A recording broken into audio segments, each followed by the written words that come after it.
আর ওই হলো এই যে এদিক দিয়ে আর কি পাশে একটা খাওয়া আছে, ওই খাওয়া আর কি এদিকে আমরা ফোন দিলে আর কি হ্যাঁ আসলে আর কি আমরা নদী পার করি।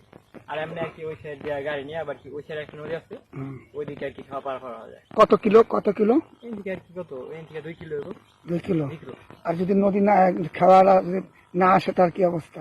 খাওয়া না আসলে কি করতে হয়, এই সাইড থেকে গাড়ি নিয়ে ওই সাইডে যেতে হয়। তাহলে তোমরা এখানে ব্রিজটা, এটা কি জোয়ার নদী মাতৃ বাংলাদেশ আর ভাটা জোয়ারের দেশ আমার সোনার বাংলাদেশ। এই মুহূর্তে আছি আমরা মাদারীপুর জেলার শিবচর চরকামার কান্দি গ্রামে, একেবারে মোহনায় কুমার নদী ও আরিলখা নদীর মোহনায় দাঁড়িয়ে আছি। ওই পারে যাইতে হলে প্রতি 100 টাকা করে নৌকা ভাড়া দিতে হয়, না অথবা 2 কিলোমিটার থেকে 3 কিলোমিটার ঘুরে ওই পার যাইতে হয়। এই এলাকা আছে আপনাদের নিয়ে।